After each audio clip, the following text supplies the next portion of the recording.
My name is Brad Badgley. I am the Director of Housing Advocacy for the Community Development Partnership, and we're so grateful to have all of you here with us today.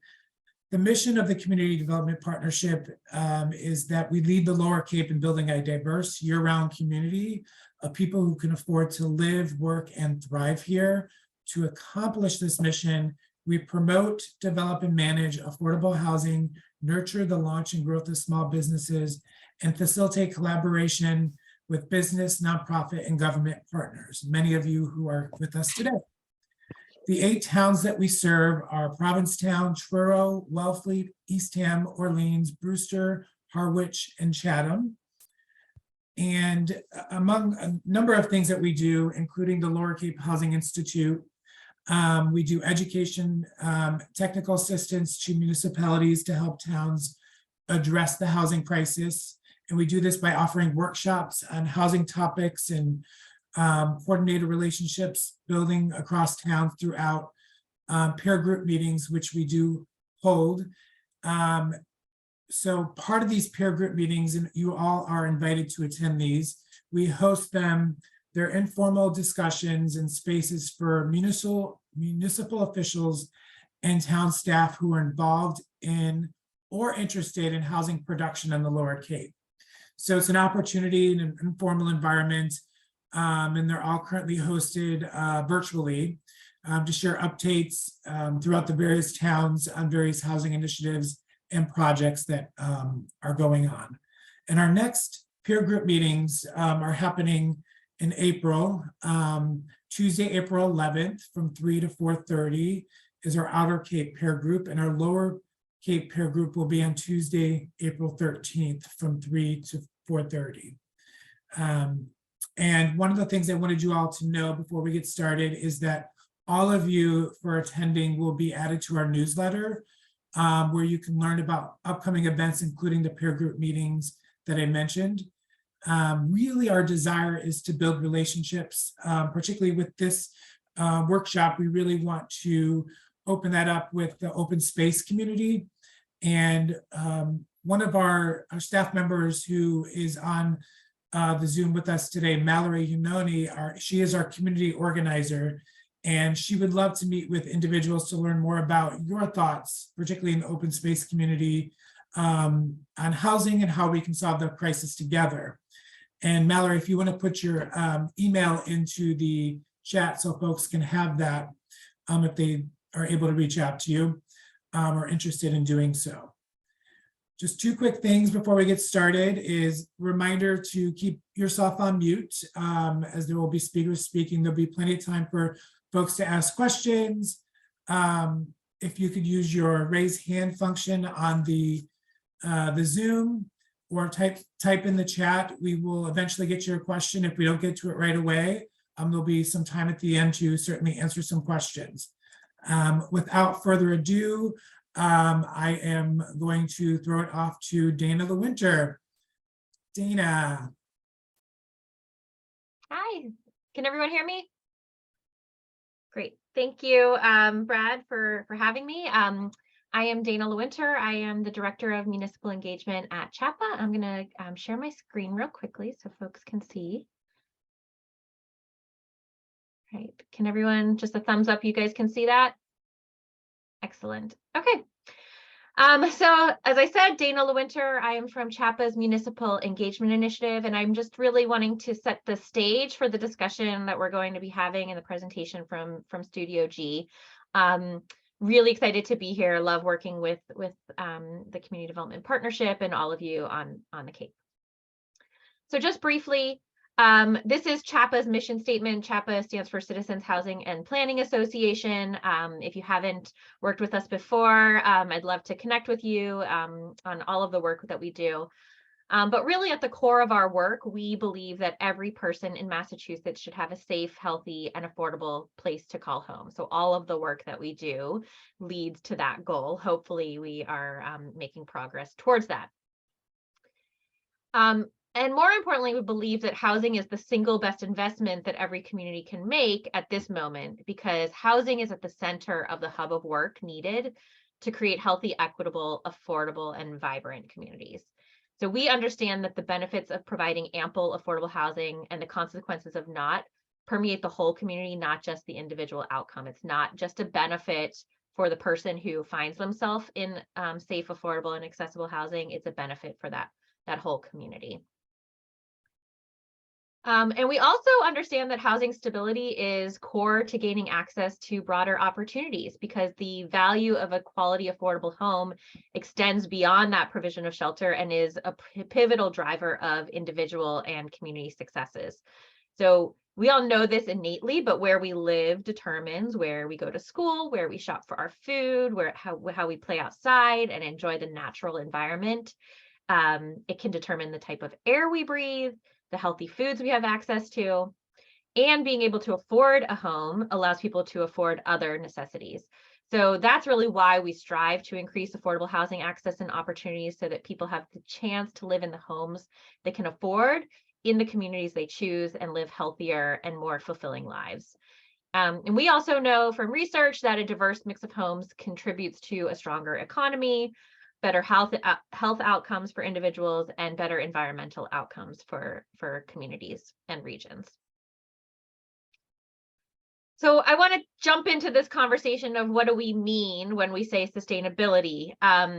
Certainly, there's a lot of folks here who care passionately about sustainability, about open space provision, affordable housing.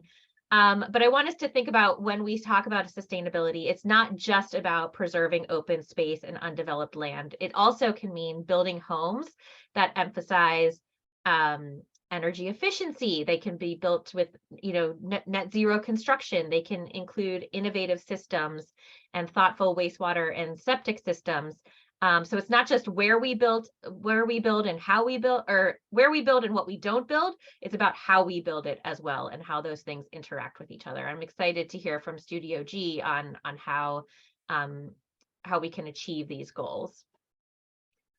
But I think more importantly is this point I want to make, that housing and open space and sustainability are mutually beneficial. These are two things that work in tandem to create the kinds of communities that we want to achieve.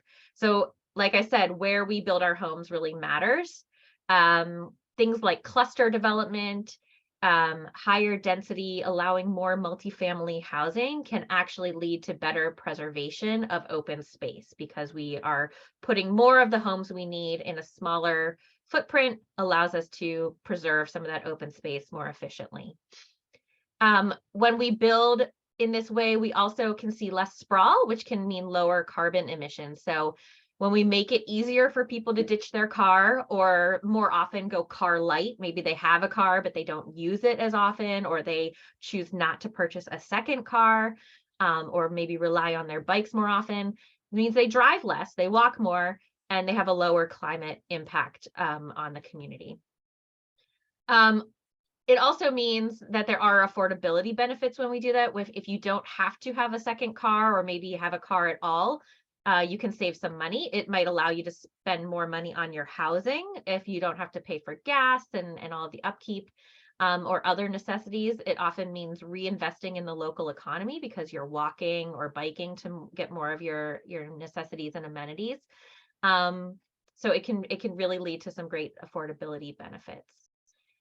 Multifamily homes can be more energy efficient. They aren't necessarily, but they often are. They have a smaller footprint.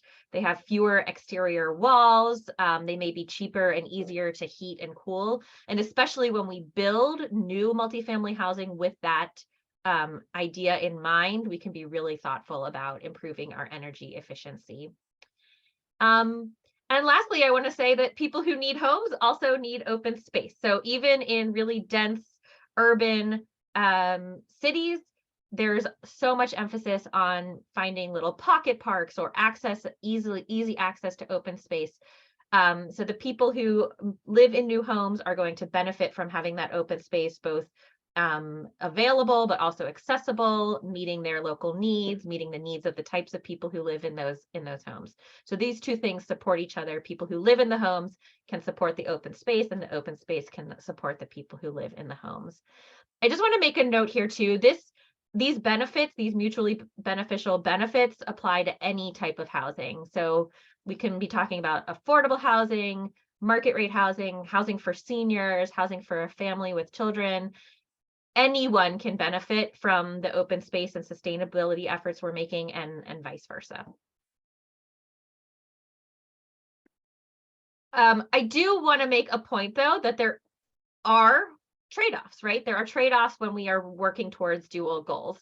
And we should be realistic that they are thoughtful trade-offs that we need to be willing to make if we want to achieve these dual goals. Density is not a dirty word. It's not the enemy. It often can be seen that way, but actually, if we allow more density, sometimes we can preserve more open space.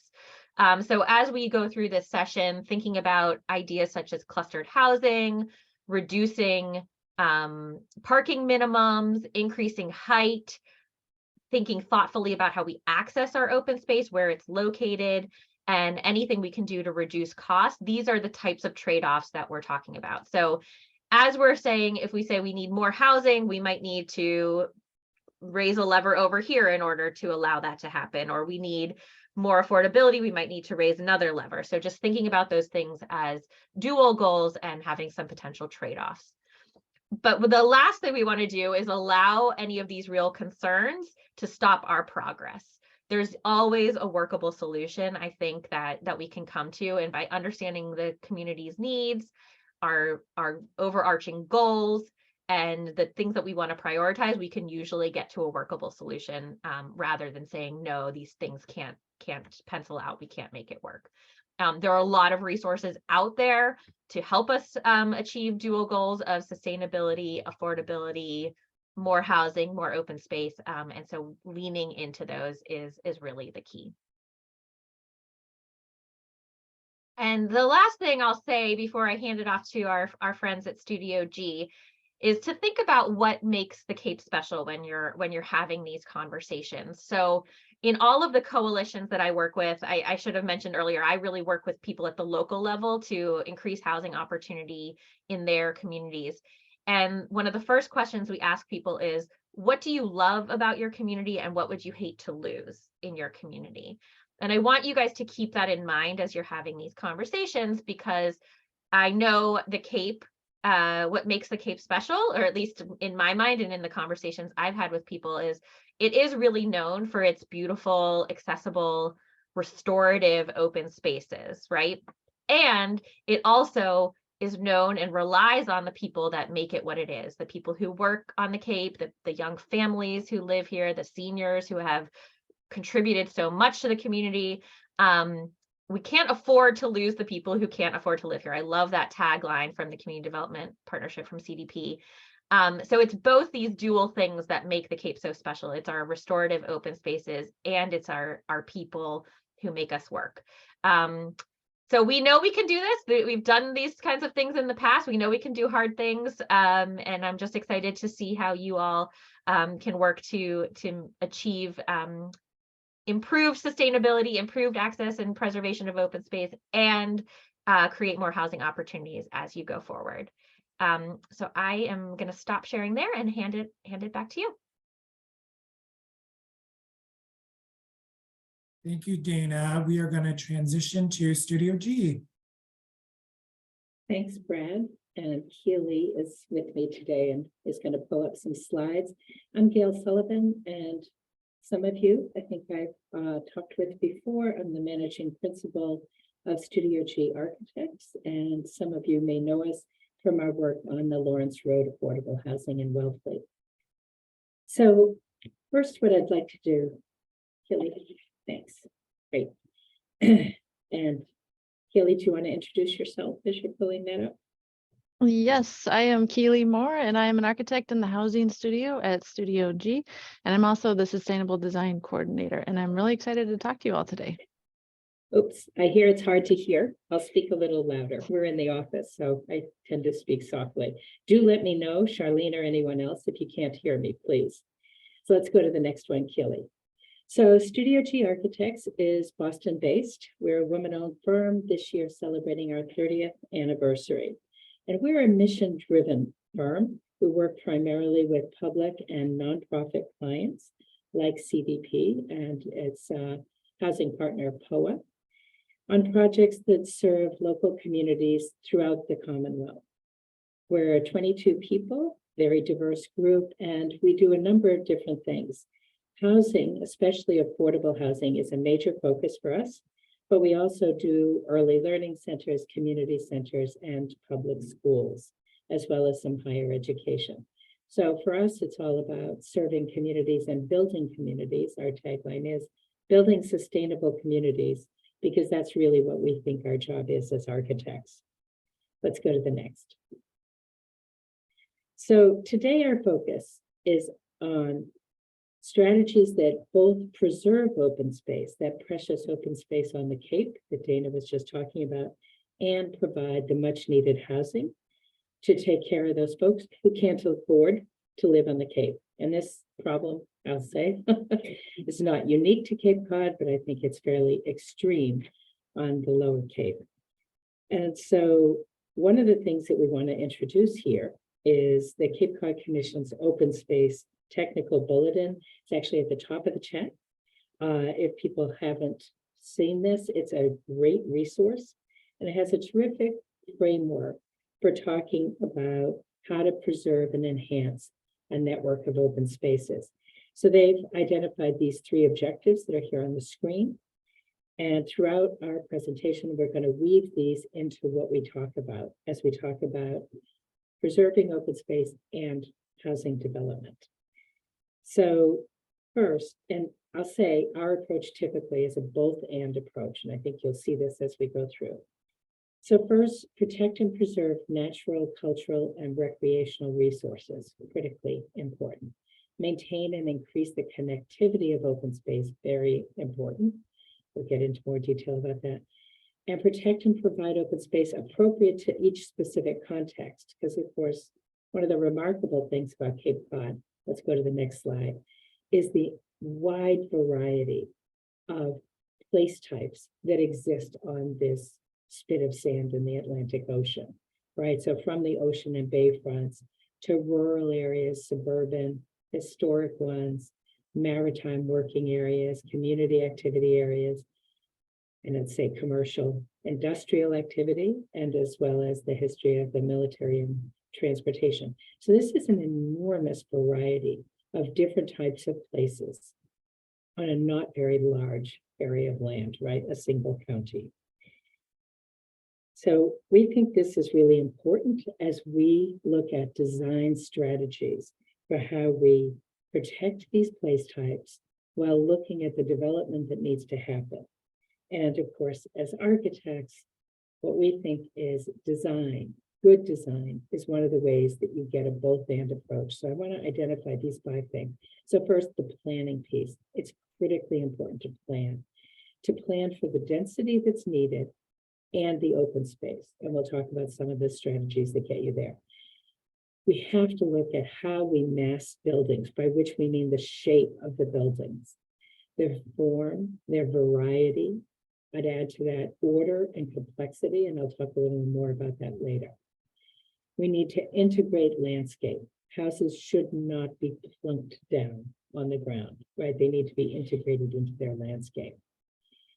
And as Dana talked about, sustainable design, and I'd add climate resilience, are critically important, and perhaps nowhere as important as on the Cape.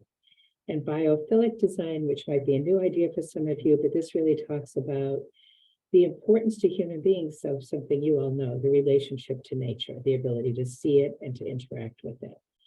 So let's just go to the next.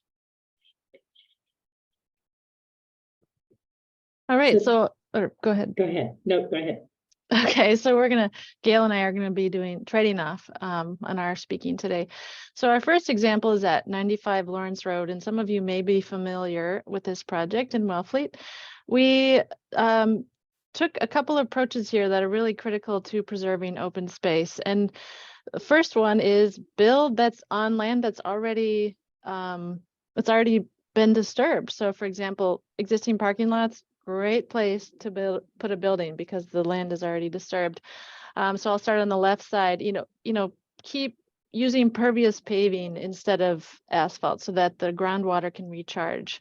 minimize your development areas so you can keep larger areas of open space. And this goes to all the goals because we want connectivity for the wildlife corridors. We want paths for people to be able to explore the woods. And we also want to keep recreational opportunities. So this development is built around a baseball field. And on the other side of this road here is an elementary school. And also clustering development is how we can make sure that we have woodlands that are actually substantial. And so this is a 3-story elevator building here that's actually will be built on a former building that will be torn down.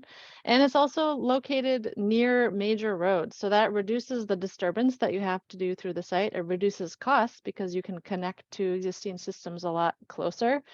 And it reduces the impervious surfaces to get to the building too. So all of these things we were thinking about as we were doing the site planning. So here's a plan view of everything so you can see it a little bit more detail. We had a 9-acre site and we were able to keep 2/3 of the site open. And in this back portion, we were able to keep that clear of development so that you could connect to the existing trails, and we were able to keep the baseball diamonds so that we can keep the recreational opportunities on the site. And so it was a good way to bring everything together and have it still be interesting, but still have a lot of open space available to us. So we found that rural co-housing communities around Massachusetts and other areas are really good examples for looking at the kind of development that combines these features of open space that we love with interesting and really nice housing. And so from these examples, you can see a less formal arrangement of houses, and all the parking is kept at the back of the site so the heart of the community can really be neighbors and nature combined. They have room for garden space, and there's lots of trees sprinkled throughout. People can personalize their lots. The porches spread out onto the lawns. You don't see any fences here, so the landscape flows between the buildings. And the roads are small. It's a lot different from the larger parking lot communities that we see. These houses are, very close to each other, but have a lot of nature filtered in between them. So just to set up a contrast, these two developments, so the one on the left, the road kind of weaves through the woods, and neighbors are looking through trees at each other. And the houses are not all in a row, but they are just a little bit off, just to add a little bit of visual interest. And the one on the right, you can see that neighbors are looking at each other across large expanses of pavement. So if we just look at the design features that each of these teams, how they develop their design, the one on the right, focused a lot on parking and sort of a more formal arrangement and not a whole lot of shared open space. It's more on the edges. The one on the left, the open space is mixed in between, and you have a larger open space area in the middle, and then you have community gardens on the north side. So it's really good design can really help in how we do these communities. So there's basically we want you to see that good design has a lot of power, and that's how we can achieve open space and great places is through good design. All right, Gail, hand it up to you. You're muted. Sorry, trying to keep the noise down. We mentioned building massing and form and variety, and we want to avoid cookie cutter development approach, right? One of the things that you really want to try to make sure does not happen is that you get a development in which every single building looks exactly the same, right? That's actually historically how people have identified public and affordable housing, because everything looked the same. And that's not how it happens if people are having their own houses built, or a few houses are built one year, and then a few years later, a few more houses nearby. So we want that kind of much more natural and organic community to develop. But we don't always build in that natural, organic way. Oh, yeah, keep it on the earlier one, please, for a sec. So This project in Germany demonstrates one approach, and I just wanted to show it because it contrasts, for instance, with the approach we took on Lawrence Road. Here, you have the smaller scale housing around the edges of the site, and they integrate with existing buildings that are already there in the neighborhood. And then at the center, right here, you see an elevator building. So they put the biggest, densest building in the middle, and they surrounded it with smaller scale. So there's not a right, wrong thing here. It's just, this is one strategy to look for. It gives certain benefits, right? It hides that elevator building behind the smaller scale. But very importantly to this as well is even at the smaller scale, you can see from this image a wide variety of different types of houses, from these sawtooth ones to the lower shed roof here. And this kind of variety and complexity gives character to a community. These are the things that we value in the communities that we live in that have existed for a long time. Variety, some order, some complexity. It gives a richness to a neighborhood. Let's go to the next. So this is the historic district of Nantucket. This project is actually short-term residential, but it's an example, very high density in this case because it is hospitality. It's long and short-term hospitality. Very traditional looking in many ways, historic district of Nantucket. Steep gables, the dormer roofs, lots of nooks and crannies. It's a fairly expensive way to build. There are multiple units and multiple direct entries for every single unit. They have sitting porches and views to the landscape. And a pedestrian path winds through, actually a few different ones, connecting these. So it's a much denser one, perhaps, than many of your communities are going to want, but that's why we wanted to show it, to show that even a much denser development like this can still have a lovely character to it. Let's go to the next. And then these are some projects developed by Community Housing Resources. We had nothing to do with these, but I like them a lot. I think they're good examples showing the kinds of things that we're talking about, that the details in buildings really matter, that having the buildings have a variety of details, that the massing is different. Like at the bottom right, you see two side-by-side buildings. They're completely different from each other, although they're using the same kit of parts in design, right? They have gable roofs, they have dormers, they're using the same windows. There's a few different kinds of siding. This kind of variety adds character, makes people feel like they're coming home to a place that they can identify as their home, which is something we all have the right to. Let's go to the next. And then similarly, but with a very different aesthetic, we want to show you a variety from more traditional looking, what people think of as more Cape Cod traditional, to much more modern. And this is actually Bainbridge Island in Washington. So a different materials palette and a very different climate than our own. But again, the same kind of strategies are applied. There's a kit of parts. You see these steep gable roofs, but also flat roofs. And they put them together in different ways. How it looks on the big image on the left is quite different than the top image on the right. This is all the same kit of parts, but they've assembled it in a variety of different ways across the site. And that's what's giving you the sense of variety and yet order. There's variety in the materials. You see about 4 different cladding materials here, from the metal, right? The standing seam metal to wood. And actually, I guess it's a lot of, well, and there's a couple of others. This is probably a fiber cement panel over here. So you have a few different things going on. These are things that every development ought to be able to deliver, right? This kind of variety. The style is a different question. That's really for everybody to say what you want in your community. And let's go to the next.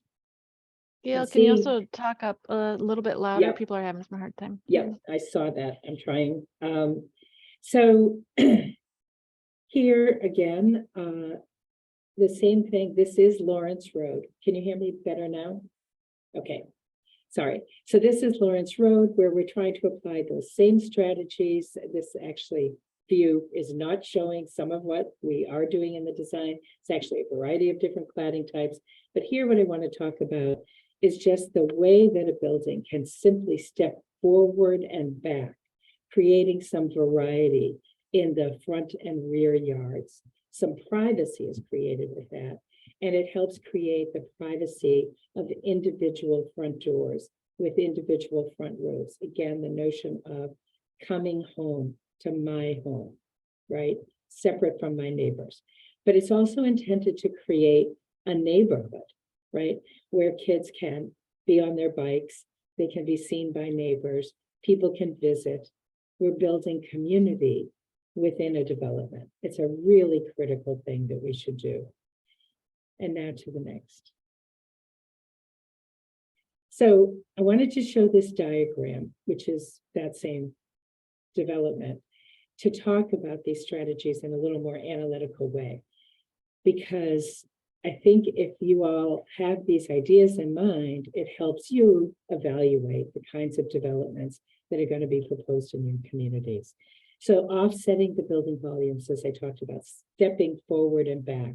Maybe there's an overhang of a second floor over a first floor to create a porch. Having porches and porch roofs, individualized front and rear yards, gardens that people can develop on their own, some variety in the entry doors and the entry sequence, large areas of glass to really encourage people's view out and to bring daylight in, which is an important element of sustainability.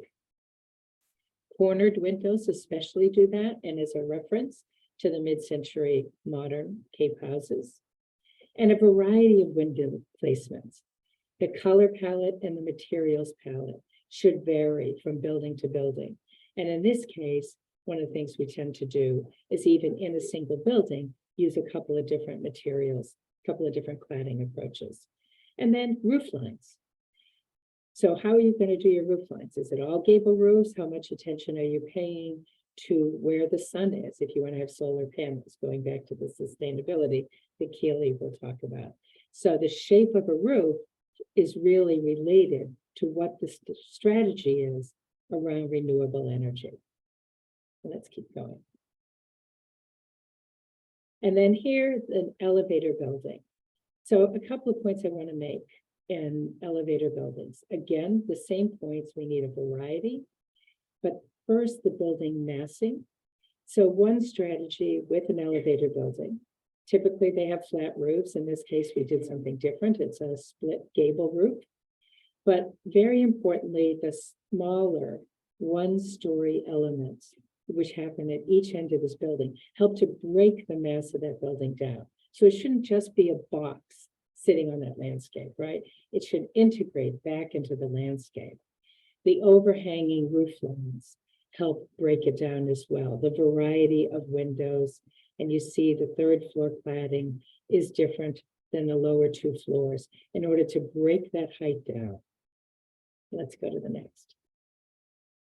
And here's a very different strategy, also elevator building. This is the Jerome Road project in Provincetown. We have nothing to do with this one, but it's a very different strategy around an elevator building, because here, the two images shown include an elevator building, but it's meant to look much more like smaller scale housing. So a different approach to how to break that volume down and make it fit into a community of people. And let's go to the next. And yet a third strategy, this one's a much larger building, both taller, but also much longer. And here, the way they break it down is primarily with different color and material and window patterning. So, you might not think this one belongs on the Cape. It is not a Cape project. No, that's fine. We can go on to the next. So integrating the landscape, and Keely touched a little on this in site planning, but we really wanted to talk more about the particulars. One of the things we think is really important in housing is the connectivity of landscapes. I saw in the chat, somebody said grass areas aren't open space. While they are open space, I agree that they don't contribute very much back to nature. And so here what you see is a mix, some grassy areas, but some people have chosen to do much more garden approach, which of course then helps our pollinators, contributes much better to the environment as a whole. But the point is the variety and the opportunity to personalize. So even though this is, in this case, this is ownership, this is co-housing. So people own their own properties, but even in rental housing, you can do this. People can personalize their own yards. They can plant their own plants. They could put a vegetable garden here in the front yard. And it's about the connective paths that you see, right? This is part of what creates neighborhood relationships, right? A front door, a porch, a front yard, giving way to a path where you can see your neighbors. So these elements from private to public are really important. There are a series of layers that ought to exist in any community. And you may not think about this a lot because it happens naturally in places that have existed over a long time. But in a new development, we need to create it consciously. Let's go to the next. And then a couple of different approaches on the left, and this is Rocky Hill on the left. It does something similar to what the Island Housing did, which was on Martha's Vineyard, which is it's putting a stand of trees and a shared open space in the middle between the neighbors, right? So people all face that. And it's not just an open lawn, right? It's a much richer environment than that, with some play opportunity in the middle. And again, you see the variety of different houses. Similar on the right, and one of the things I wanted to point out about this image on the right is the layering of paths. So you see the formal path that cars can drive on, right? The paved road. And then to the right here, right in front of people's porches, you see a very informal path, right? Only a walking path through a garden. Those experiences on those two paths, very different, right? So we want to have that kind of variety in the community. Go to the next. And then a few more. On the left, you see a much denser, again, Bainbridge Island development. You see it's much denser. These buildings are much closer together than, say, the middle one. This is the Island co-housing done by South Mountain Company in Martha's Vineyard. Here, the houses are more spread out. It looks much more rural. And then the right-hand one, interestingly, same development. It has, the buildings are actually reasonably close together, but because of the way trees are located, whether existing or new with the development, I think it's a combination, it has a sense of creating a lot of privacy for each house. So these, again, these are choices that can be made. You just want to look for these strategies. Let's go on. And finally, what are those shared spaces that we want to build? Somebody had asked in the chat earlier about community gardens. We love community gardens, play spaces for children. These are great opportunities to share a spot, a rental housing situation or some kind of development, making the kinds of opportunities like a large sandbox where neighbors can come and sit and watch the kids together, or a large community garden, as shown here, a really beautiful community garden, even with a hoop greenhouse. So these are opportunities, again, to bring a community together and to create a larger open space that they can share. And next. All right, so now we're going to talk about sustainability a little bit. So this is the 95 Lawrence project again, and keep in mind that this, the very most important thing you can do when you're site planning is thinking about the orientation of the buildings and what kind of light is going to come into each room. So the one thing you can do that is completely free is orient the building with the correct way relating to the sun. So we like to locate buildings to the south as much as possible, and sometimes that's not possible, but we like to keep south and rotating about 15 degrees east or west, because south is our best light. it also is really great for solar panels. And so when we lay out buildings, we also think about how can we maximize the solar power potential of the roofs.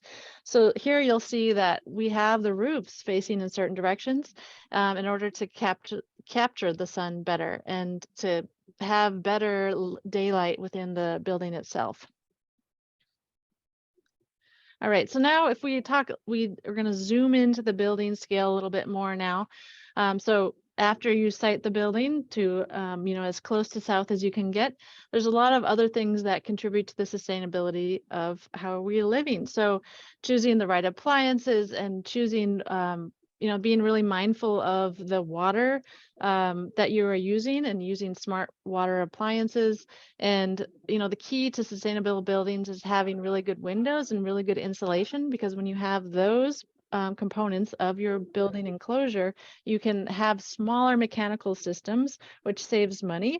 And when we do passive house buildings, those involve continuous ventilation. So you have fresh air always coming in. You're not relying on the leaky house, like my house. Very leaky air is coming through the window cracks and like through the crevices.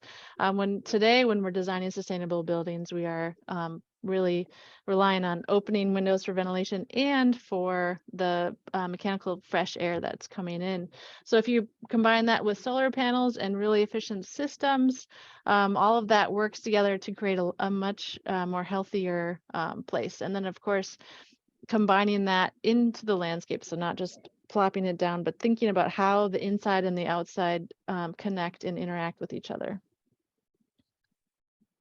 So you might ask, well, how do we get there? Like, how do we do this? How do we do net zero energy? So first you can start with the architecture and the siting. On this bar on the right here, this number EUI, that stands for energy use intensity. That is basically the amount of energy that you use over the square footage of your building. So the average energy use for multifamily buildings in Massachusetts is 60. And that's on a scale of from 0 to 60. 0 is you are using no energy, and that's really needs the help of renewables to get there. So let's say an average multifamily building is 60. When we do passive house strategies, like I was mentioning before, the code building, so IECC is a code, and so that a code building is about a 43. When we use our passive house principles, which is where we do tight insulation, really good windows, efficient mechanical system, that drops us down to 20. And so to get all the way to 0, we really need a little extra help. And that's where the renewables come in. And it's not advisable just to put renewables everywhere. I mean, that's good too, but in order to really reduce your energy load, it's really important to think about all the other components of the building with the enclosure and the windows and the mechanical systems. All of these pieces come together so that we can really lower our impact and lower our energy use needs.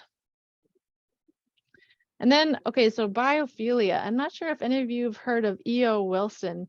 He actually was a Lower Cape resident, and he came up with this biophilia hypothesis. And I mean, we're all creatures of nature, right? So humans have a love of nature, and we have a innate tendency to seek connection with nature as we are creatures of nature ourselves. Sometimes we forget that. So he was a scientist and ecologist, and it's really important that we connect with nature. So like that's why windows are great. We can see the landscape, we can see the horizon, and the concepts of biophilia really relate to how do we bring these patterns of nature into our building elements? How do we really shape those views so that they really hone in on key elements that we want to focus on? And studies have shown that this reduces stress, and it's better for our mental health, and it really creates a healthier environment for all of us. So as we think about design, everything from the siding and the layout to how we bring nature into our building design is really critical. So that's the exciting and fun part about it, is that it's such a wide spectrum of design that you can apply to this one concept. And I think Gail's up. Yeah, so overall, the idea here is to preserve open space and the connectivity. We have to have good design. So a few rules of thumb: reduce the development footprint is the number one. And these things happen in layers, I want to say. So for instance, if we don't get the site design in good shape, it can't be made up later by good building design. So it really has to happen in the steps. These are the building blocks. So reducing your development footprint, reducing the impervious surfaces, using as much pervious pavement as possible. Keep the site development as close to existing development, roadways, infrastructure, clustering development. And I know this goes against some of the patterns of development historically on the Cape, where people really wanted to be off by themselves, on a bluff, on a dune, in the woods, but that's not sustainable. Reducing fragmented open spaces, right? Pulling the buildings away so that there's a larger connectivity of open space for habitat is really important. The greenways and trail corridors that people value so much on the Lower Cape. And then sensitivity to the surrounding context and open space that's appropriate to that context. It's going to vary. Is it a more open area, right, that doesn't have a lot of trees? Or is it a woodland zone? So this really is something to be attentive to. And a variety of different open space options. So, we showed a lot of different things from, front yard gardens to play zones. And I will stop there, and we're really hoping to start a conversation. Wonderful. Thank you so much, Gail and Keely. We so appreciate that. So yeah, we are opening up to questions, and if anybody has any questions.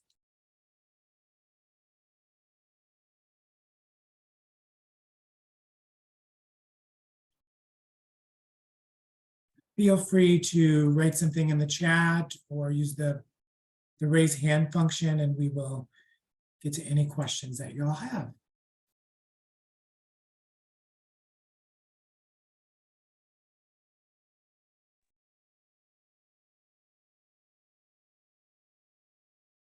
I see a question here. It looks like E. Taylor has their hand raised.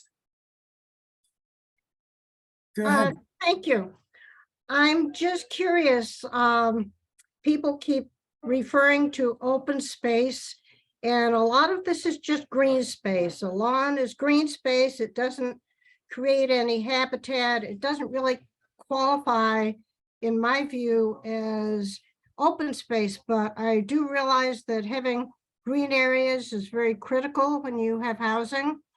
And it's also very critical to have as many trees as you can, because with climate change, the trees act as a heat sink to make the whole area cooler. And they also sequester carbon. I'm just curious, on most of these developments, the areas that are actually retained for open space as conserved habitat, are they protected in any shape or form?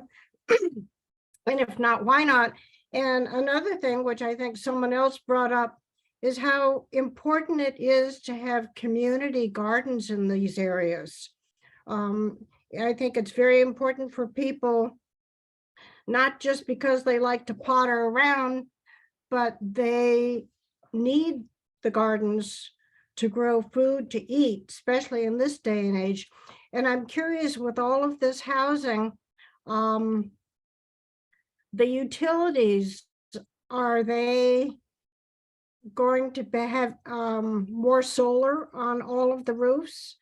And you're putting up this housing, and if people can afford the housing, how can they afford the utilities? I'm looking at my recent electric and gas bills, which have doubled and tripled, and I can't pay them.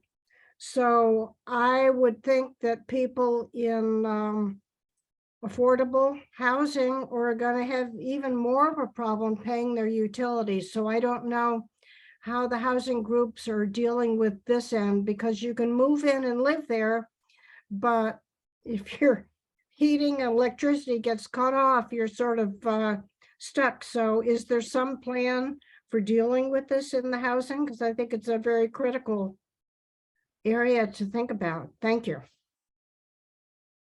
I can jump in. That there's a lot there, Ms. Taylor. Thank you so much. So let me start, I think, first on the open space comments you made. And I agree, grass, lawns is probably, the way I'd look at it is there's higher value, lower value open space. So lawns are open space, and a lot of people love their lawns, and kids love to play in a lawn, also love to play in other environments. It's certainly from a habitat point of view, I agree, it's a lower value than, say, a woodland or something else. But the point is that you need to have a mix of these things. And the fact is, with climate change, we don't want trees to be immediately adjacent to people's homes, right? Trees can uproot. We've seen this with several of the storms that have happened in the last couple of winters and spring, actually, on the Cape. So we do try to keep trees a little bit further away from the housing foundations in order to protect the roof and home. But there's a layering. And so again, I'd say, rather than looking at the either or, what we want to be looking at is a both and. What you're really looking for in these developments, and of course, our team has no control over most of these developments. We're working on one.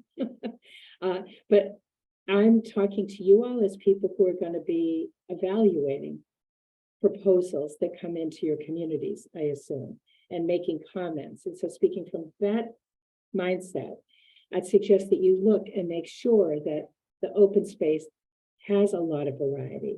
I completely agree with you about the critical nature of trees as carbon sequestration, also as canopy to shade our homes, so we reduce a fairly new, in my lifetime, demand for air conditioning.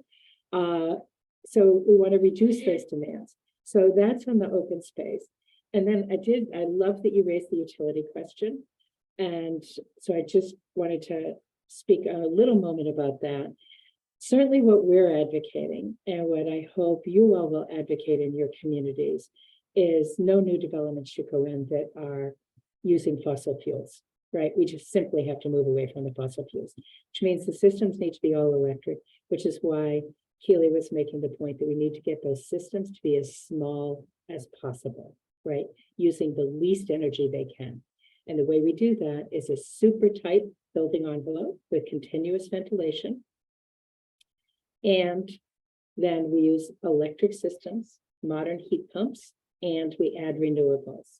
And to your point, Ms. Taylor, for, say, the affordable housing that we're doing on Lawrence Road in Wellfleet, those residents will have little, if no, utility bill because of the renewables, because we designed the roof lines to maximize how much solar power we could get off those roofs.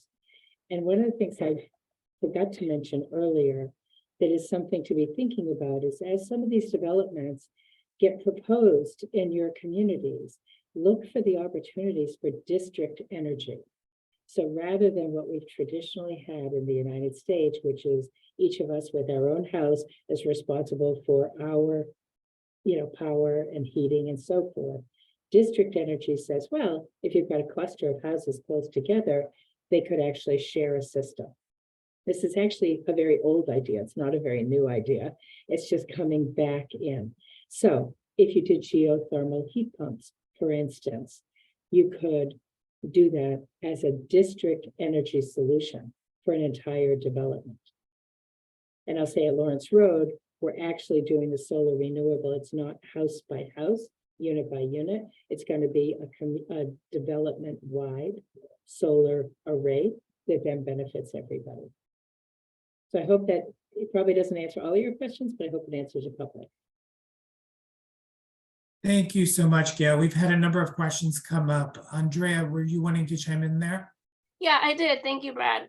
I wanted to speak to two parts of your comment, Elizabeth. The first is that when it comes to utilities, this is actually highly regulated in subsidized housing. So residents, the way that the rents are structured is so that residents are only paying 30% of their income on housing costs, and utilities are factored into housing costs. So that is highly regulated to make sure that folks are not paying more than they can afford to on housing costs, including utilities.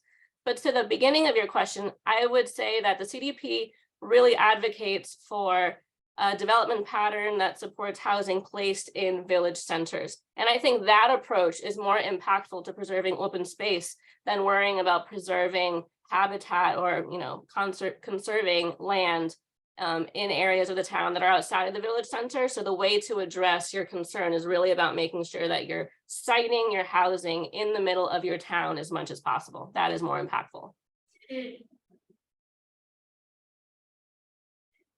Thank you, Andrea. So what I'm going to do, because there's been a couple of questions coming in the chat, and a couple of them have been answered. So I will just go through really quickly in the chat and then go through the hands here. It looks like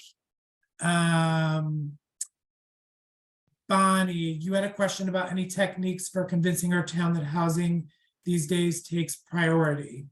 I can Somebody, maybe respond to Great. that.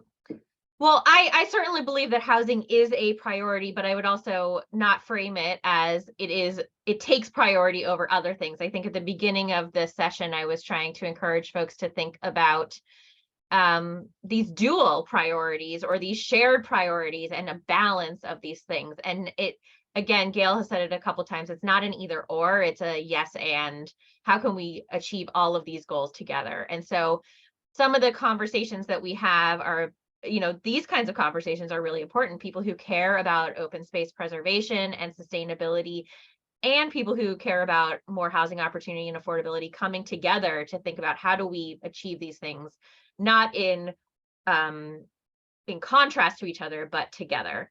And then I also think helping people to see the impact of not providing the ample housing opportunity that we need, connecting it back to what is critical to them. So are we seeing an aging population and our seniors can't afford to downsize in our communities because there's not housing that meets their needs? Are we seeing that young families who, people who grew up on the Cape can't afford to stay here because there's not housing that meets their needs? Are our businesses struggling because we can't retain workers to support those local businesses? Making those connections that people can personally understand, I think, is really critical. We can do these things together, but helping people to see that elevating housing into a priority alongside some of the other priorities that they may naturally gravitate towards is really critical. We do this in my work through coalition building and through, advocacy efforts, and I'm happy to connect with you. I know that the Cape CDP is also doing this effectively in their work, but there's lots of great tools and resources to do that as well. great. Thank you, Dana. And then it looks like a number of these questions in the chat have been answered. Bob was asking what types of septic systems in these dense areas. Was that a question? Is that from Gail there? I'll answer to the best Okay. of my non-expert ability. So I don't design septic systems. We rely on an engineer to do that, but it'll be some kind of innovative wastewater treatment, because certainly if you're going to cluster development, you're not going to have a bunch of individual wells or a bunch of individual septic systems, right? Just gets way too complicated. So you've got to figure out the solution in a consolidated way. So it'll be at Lawrence Road. The town itself actually is doing the innovative wastewater treatment, because it's also going to take care of the police and the fire station and the school. But that is a big consideration, obviously. Certainly in parts of the Cape, there is sewer system. That's great if you can get the land that can tie into a sewer system or extend the sewer system, but otherwise we're probably looking at some kind of innovative wastewater treatment. Thank you, Gail. Christine, I see your hand has been raised for a while. What's your question? Well, I just have a few comments. First of all, I was recently this week on with Rewiring America, and they were talking about how they are really encouraging individuals, builders, to start layering all of the funding, double dipping allowing for the price of all of our projects to decrease, and all of the new funding that just came on board for 2023, including, battery backup and such. And I'm just wondering, and I absolutely love the development that was created. I have to first say that, like, I'm really, really impressed by it. I would have loved to have seen like a food digester creating like biogas and then using that possibly to power the EV chargers that are going in. And I know a lot of that has to do with the town and such, but like there's so much more that can be designed into the project. And I don't really know, whose responsibility that is, but I would presume it comes in the design phase.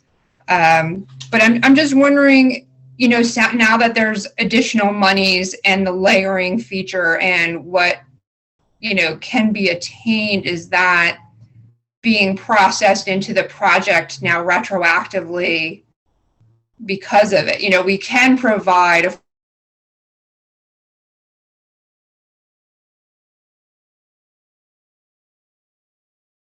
You're unmuted. Christine, Or we just lost your sound.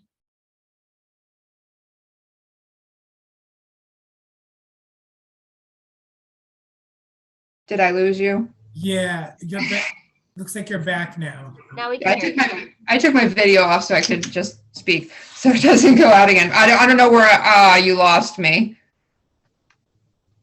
You were talking about what more can we do, and if developments are folding in the new funding opportunities. I can speak from Studio G's point of view.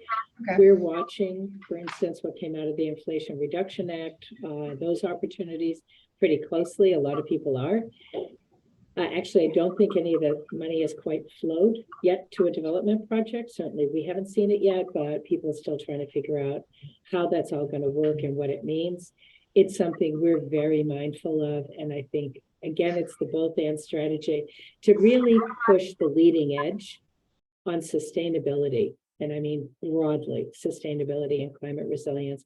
We've got to layer, as you said, all of these things. So layer the funding.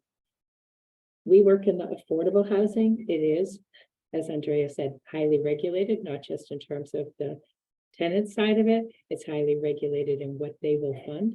But if we can layer on top of it some of the federal money that's coming to the state for sustainability, then we start to add that money in. Then we can start to stretch what we can do. And that's really what we're always looking to do.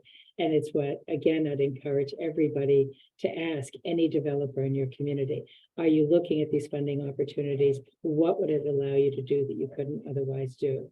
How are we going to bring those resources into the community and integrate them so they are most effective in solving multiple problems at one time? Because that's really what this is about. We have to solve a lot of problems with simple decisions. Thank you, Gail. Christine, was there something else in that question? I wanted to make sure we got through that question of yours. No, I mean, my other comment about all of these green spaces going to, green spaces going to like low mow or no mow lawns. So you limit the landscaping, the amount of fossil fuels people are using with their lawn mowers, like doing the holistic approach, like Exactly. is everything thought about. But like I said, I absolutely love the design of the property. So Yeah, very good point. Thank you for that comment, Christine. Something to keep in mind for sure. Ward, I see your hand's been up for a while as well. Thank you. Am I coming through? Yep. Great. So, unless a town or a trust has developed a design concept to put with an RFP or to use to talk with architects or developers, we're just left in a kind of reactive position. Exactly. And you see the proposal from the developer, and then you have to react. So what are some ways to signal in an RFP some of these design concepts that you're discussing here, or to respond when a developer presents a kind of design concept that's not tacking in the direction we wanted to go? I'm so glad you asked that question. I think it really goes to this question. We started with planning, and the reason we started with planning as our first strategy is if the plan isn't right, it's really hard to make it up on the back end. And so I think there is this incredible opportunity right now on the Cape, right? With towns really taking seriously what the set of issues is, and there being some land available. So I'd suggest, I don't know that you need a design plan, though that could be helpful, but at a minimum, any trust, any group that's, part of the preparing the RFP, think about what the goals are and articulate them. And I think CHAPA can be a great resource for you here, a really terrific resource. The Cape Cod Commission, that's why we started by putting that bullet in it. That has some great resources. CDP will share this presentation. Feel free to take anything you want from this presentation and use it, so that you start to lay out, these are the goals, and we want you to show us, right, in terms of site planning, what are you doing? In terms of building massing and form and, variety, what are you going to give us? In terms of sustainability, and hold them to the fire, because I hear people greenwash things all the time. So have some metrics in there. Talk about, we want a minimum of X percentage of the site left as open space, right? That's our goal. So these are things that you all can do to shape an RFP that really tells development proposers that you're serious about what your goals are, and then let them be creative, because otherwise they're going to do the same old, because that's cheap and easy. And I would add, I think that's wonderful advice and really important at the RFP stage. And I would also encourage communities to step back a level to your planning efforts, your zoning efforts. Do you have a community plan? Do you have a master plan for your community, or a comprehensive plan that lays out your goals on housing and open space and sustainability? Do you have zoning that allows for the type of cluster development or density or height or parking that will enable the type of development that Gail and Keely have shown us? That's how you signal this is the type of development we want. And if you create a framework in which developers, they don't have to debate with you and negotiate with you, you actually create a framework that encourages and requires them to propose developments that fit within those goals, that's the kind of housing you're going to get. Developers want to build what is allowed. If it's not allowed, then you get into a lot of these back and forth and the special permits and the variances. But if you say, okay, we want to allow multifamily housing clustered in these locations, this much open space, these types of design standards, they will respond to that, not just in an RFP, but also in general proposals. So thinking back a little bit to that planning stage. Yeah, if I could add one thing to that. Often what's most important to developers is, how long is it going to take me to make this project happen, right? Uncertainty is their biggest enemy. So if you can make things more certain, like with the zoning support, the more certainty, the clearer a timeline, the clear path to get to success being a built project, the easier it is. And then if you can be flexible in some things, like maybe you don't give a hard single number on how many units, maybe you give a range, because different developers are going to have different mixes of what they're trying to do. You give a range that still works for your community, but you give them a range that gives them some flexibility. So you want to think about where to be flexible and where to set some good high standards. Wonderful. Thank you, Dina and Gail, for answering. We'll go with Kevin and then Harry. Kevin? Thanks, Brad. I appreciated the presentation on the design options. I think it really shows us what can be done with increased density. What I had hoped to hear about, and I think Dana touched on this a little bit, but was really how housing advocates can work more effectively with open space advocates. I think a lot of times we're in competition with each other for limited land, limited funding. We also know that there are a lot of individuals who are much more willing to fund acquisition of open space than they are to fund development of housing. So I would be interested if anybody has any thoughts about how we can collaborate better. I know there are some open space people on this call now, and so I would just like to hear any thoughts about that.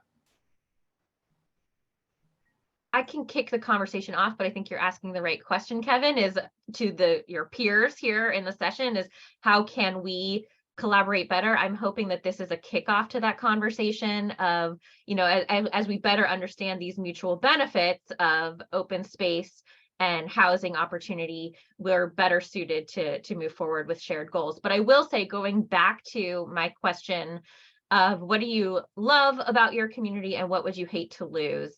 I think if we frame our discussions in that way, you know, reasonable people will see that there's no way that we can continue to have a Cape that we love without addressing both of these issues and doing it together. And so I also like to think about not every proposal needs to meet every goal or every need, but when we think of it as a package, together we are moving forward in that way. So it might be, you know, housing advocates helping support preservation of open land in one location is as a way to say, we will do denser development over here in our village centers and vice versa, or talking about the funds that we have and really thinking strategically about how we make sure that we're not overspending in one area to the detriment of the other, that balancing act. But I'd love to hear from others on the call how they hope to achieve that. That's wonderful. Great question. And it looks like Jillian made a comment in the chat that collaboration lies in the and/both of density, similar to the concept of transferable development rights. Thank you, Jillian. Any other thoughts from anybody or any ideas? I will just throw out there's a great example. We work with a group in Newton. Their affordable housing advocates have been really well aligned with their climate change and sustainability advocates. And that's happened through a lot of long conversations and discussions. And when they find development proposals, both giving thoughtful commentary and planning feedback. So there's great examples of communities that have been able to achieve it, but stepping back to those shared goals and that vision, I think is step one. Brad, can I say something to this? Yes, please. Kevin, I love your question, and I just want folks to know that the CDP is very interested in figuring out a way to continue this conversation between the pro-housing community and the open space community. We would be very open to having one-on-one meetings with you to understand your concerns, your goals, and how we can mix the messages together in a way that advances our housing production goals. We also use our peer group meetings as a private forum to have these types of discussions. So if anyone is interested in really digging in to this conversation, we would love to work with you to figure out a way that makes sense to have a regional conversation about this. Absolutely.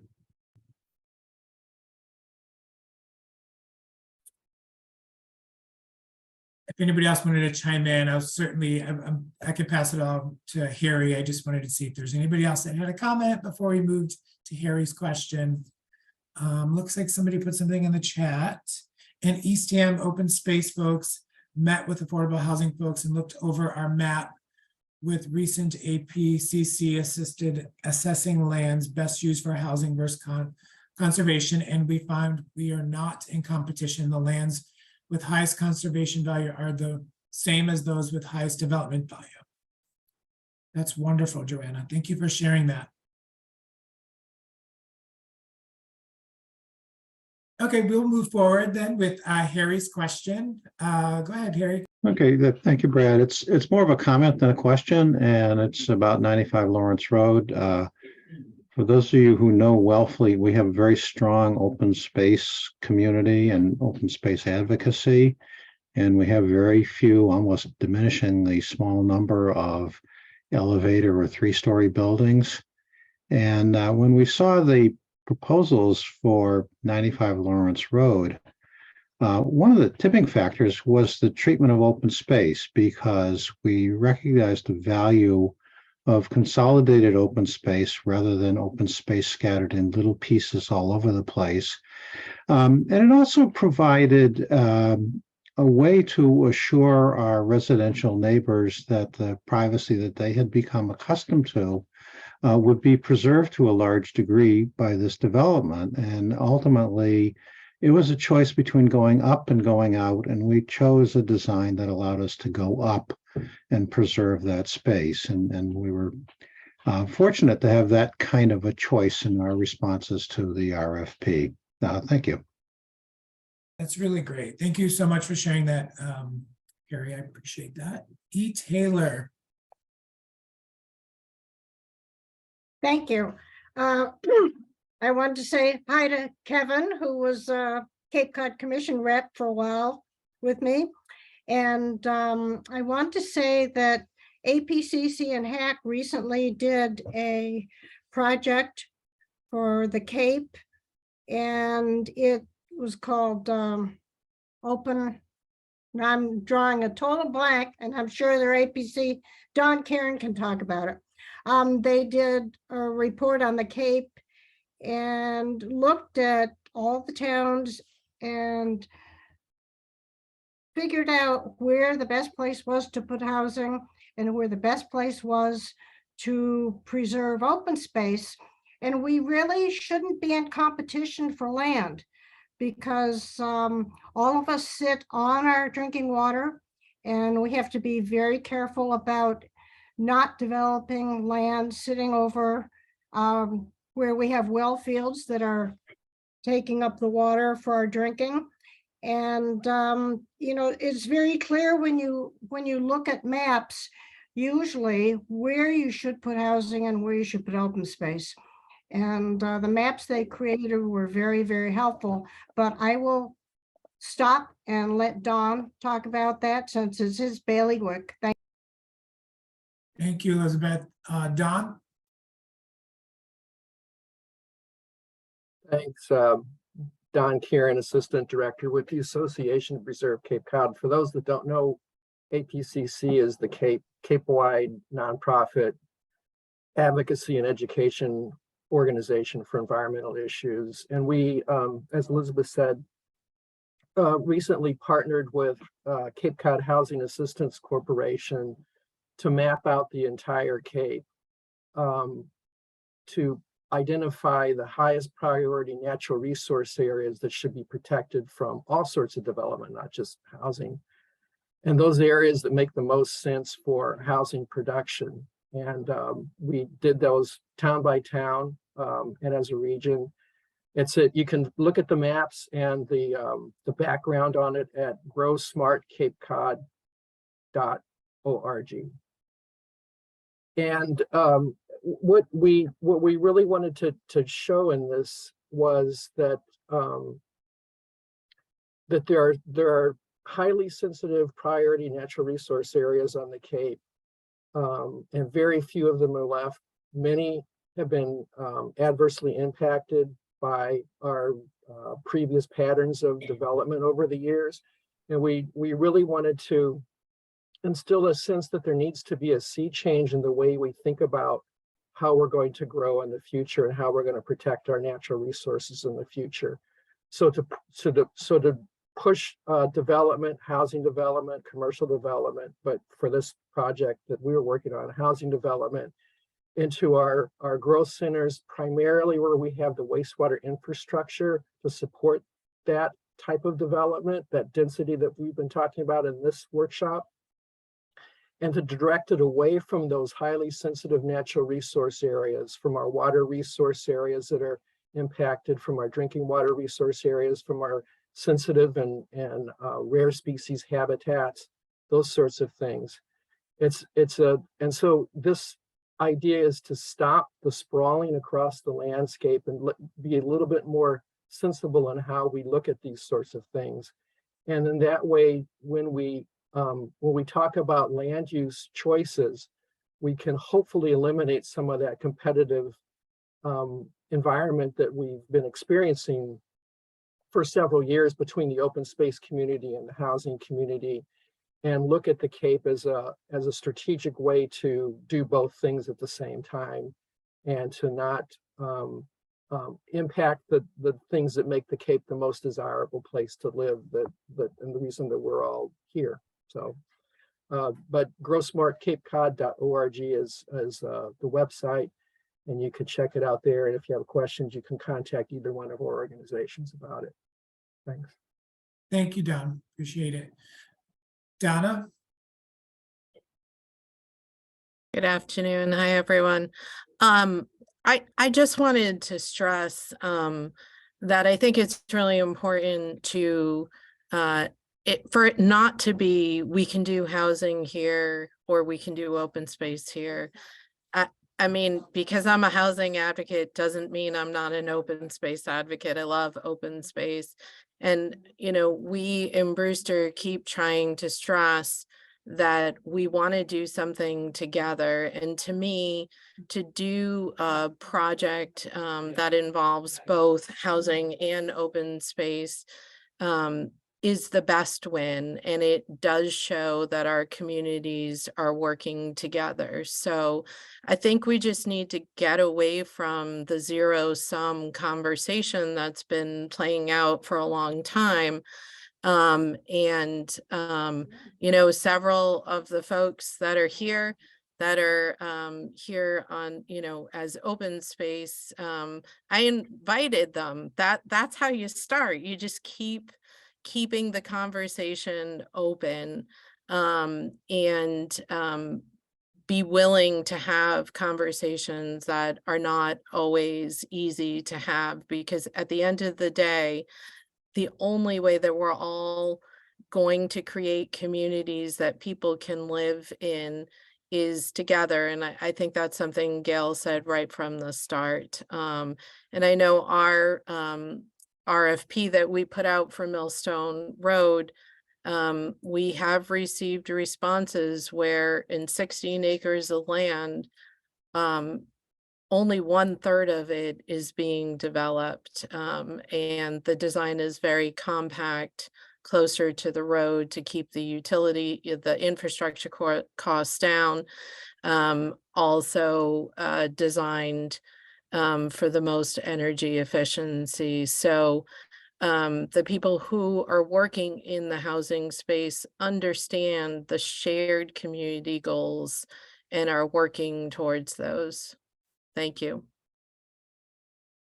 Thank you for those comments, Donna. Very, very appreciated and heard. So I know we are running out of time, so it doesn't look like there's any more questions in the chat. Just before we close out, some quick things. Just first, thank you all so much for being here and engaging in this wonderful conversation. It has been such a pleasure and great opportunity for all of us to come together. A couple of things. I wanted to remind you all, as I did at the beginning, you'll all be added to our newsletter if you're not already on that, and we will make sure that you get a number of events that we're hosting in the future similar to this. And we will also post this presentation on our website. We have a YouTube channel. And any follow-up materials, including the presentations, we'll send out to all of you, so you have that. I do want to put our registration link in the chat just so everybody has it, and look for upcoming presentations that we have here at CDP. Again, thank you so much for being here and for engaging in this conversation, and we look forward to working with all of you. Have a wonderful time rest of the week, and we will talk to you soon.